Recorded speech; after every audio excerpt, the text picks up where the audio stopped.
इस वीडियो में मैं आपको बताने वाला हूँ कि आप अपने WTMCS में मैनुअल डोमेन कैसे सेल कर सकते हो। अगर आप कोई ऑटोमेटिक डोमेन रीसेलर यूज़ कर रहे हो और अगर वहाँ पे आपको एक्स्ट्रा कमीशन नहीं मिल रहा है, यानी कि ऑलरेडी जो रीसेलर होते हैं उनका डोमेन का जो प्राइस रहता है वो ऑलरेडी हाई रहता है, तो ऐसे में आपको ज़्यादा प्रॉफिट नहीं होता। अगर आप मैनुअल डोमेन सेल करते हो, अगर आपको कहीं इंटरनेशनल वेबसाइट पे $1 या $2 में अगर आपको .in.com मिलता है, तो वहाँ से आप बाय करके अपने यूज़र को मैनुअली दे सकते हो।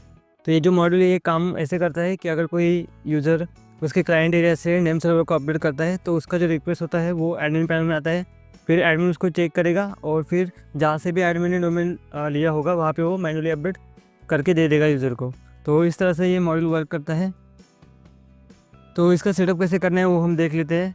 फर्स्ट आपको फाइल मैनेजर में जाना होगा, जहाँ पे भी आपका WTMCS इंस्टॉल है उस वाले फोल्डर को आपको ओपन करना होगा। नेक्स्ट आपको यहाँ पे मॉड्यूल्स में रजिस्टर्स में आना है और यहाँ पे आपको मॉड्यूल का जो फाइल है जिप फाइल उसको यहाँ पे अपलोड करना होगा। अपलोड करने के बाद आपको इसको एक्सट्रैक्ट करना है।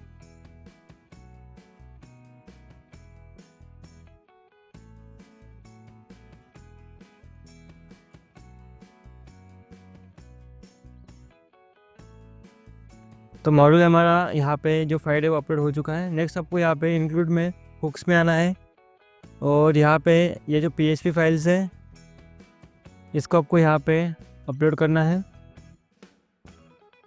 तो फाइल हमारी अपलोड हो चुकी है। नेक्स्ट आपको टेम्पलेट्स वाले फोल्डर में जाना है। आप जो भी टेम्पलेट्स यूज़ करते हो उसको आपको एडिट करना होगा। तो अगर आपको पता नहीं कि कौन सा टेम्पलेट अभी चल रहा है, तो उसके लिए आपको सिस्टम सेटिंग्स में आना है, जनरल सेटिंग में आना है। यहाँ पे आपको सिस्टम थीम में आपका जो भी थीम अपडेट होगा वो यहाँ पे शो हो जाएगा। तो उस थीम को आपको यहाँ पे ओपन करना है, उस फोल्डर को। नेक्स्ट आपको यहाँ पे रीडमी वाली फाइल को ओपन करना है। यहाँ पे आपको client area domain details .tpl इस फाइल को एडिट करना होगा।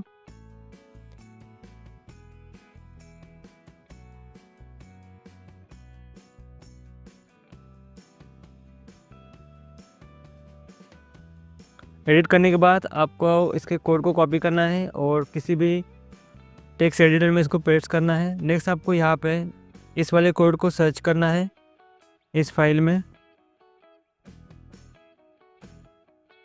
नेक्स्ट आपको यहाँ पे इस डिव को रिमूव करना होगा और इसकी जगह जो रीडमी टेक्स्ट फाइल में जो कोड है ये वाला इफ़ वाला, इसको आपको यहाँ पे अपडेट करना है। तो यहाँ पे मैं इसको चेंज कर देता हूँ। नेक्स्ट आपको इस पूरे कोड को कॉपी करना है और आपके सी पैनल में यहाँ पे इसको रिमूव करके नए वाले कोड को यहाँ पे अपडेट करना है। नेक्स्ट आपको मॉड्यूल को एक्टिवेट करना होगा, यानी कि जो रजिस्टर है उसको। तो यहाँ पे सिस्टम सेटिंग्स में डोमेन सर्च करना है, डोमेन रजिस्टर्स में आना है और यहाँ पे मैनुअल रजिस्टर इसको एक्टिवेट करना होगा।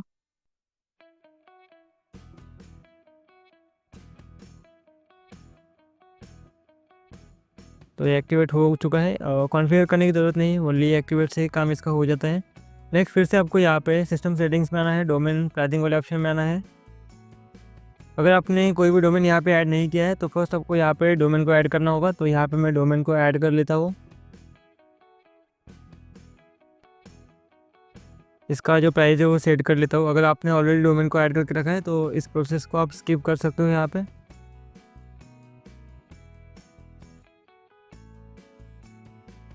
नेक्स्ट आपको यहाँ पे ऑटो में ये मैनुअल वाला ऑप्शन सिलेक्ट करके इसको आपको सेव करना है। तो आपके जितने भी डोमेन्स होंगे सबको आपको इस वाले फाइल को अपडेट करना है। तो सेटअप हमारा कंप्लीट हो चुका है, मैं आपको इसको टेस्ट करके दिखा देता हूँ। तो फर्स्ट मैं अपने ही क्लाइंट एरिया से यहाँ पे एक डोमेन को ऑर्डर कर लेता हूँ।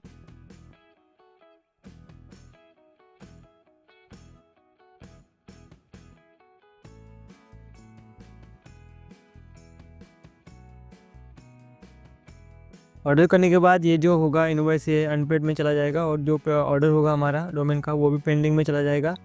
तो इसको आपको एक्टिवेट करना होगा एडमिन पैनल से। तो फर्स्ट आपको यहाँ पे पेंडिंग्स ऑर्डर्स में आना है, यूज़र को सिलेक्ट करना होगा और फर्स्ट उसका जो इनवॉइस होगा उसको मार्क पेड करना है। आपको ऑर्डर को पहले एक्सेप्ट नहीं करना है, पहले इनवॉइस को जो है उसको पेड करना होगा। इनवॉइस पेड होने के बाद फिर से आपको यहाँ पे मेन पे आना है, पेंडिंग ऑर्डर्स में जाना है और उसके बाद आपको यहाँ पे ऑर्डर को एक्सेप्ट करना है।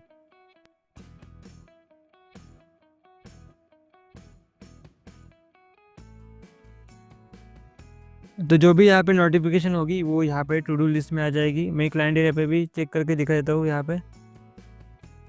तो ये यहाँ पे एक्टिवेट हो चुका है। नेम सर्वर वाले ऑप्शन में आना है। तो जैसे ही अगर किसी यूज़र को नेम सर्वर चेंज करना होगा तो यहाँ से वो रिक्वेस्ट करेगा।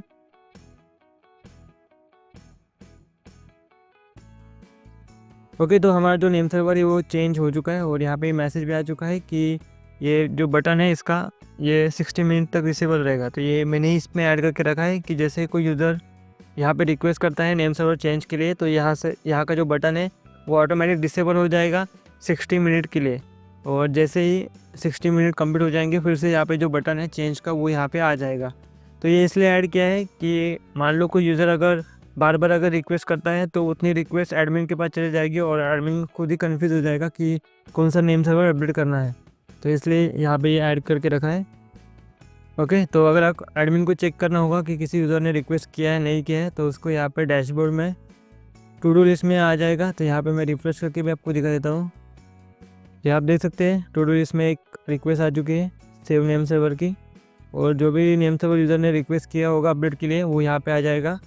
एडमिन को कुछ नहीं करना, बस इसको मार्क कंप्लीट करना है इसका जो स्टेटस है उसको। तो यहाँ से मैं इसको कंप्लीट कर देता हूँ। ओके, ये कंप्लीट हो चुका है। तो इस तरह से आप मैनुअल डोमेन सेल कर सकते हो इस मॉड्यूल का यूज़ करके। इस मॉड्यूल का ओनली इतना ही यूज़ है कि यूज़र जो होगा वो जब रिक्वेस्ट करेगा तो उसका जो रिक्वेस्ट होगा वो एडमिन के पास आएगा और एडमिन उसको अपडेट कर सकता है। तो अगर आपको ये फाइल चाहिए तो आप मुझे कांटेक्ट कर सकते हो।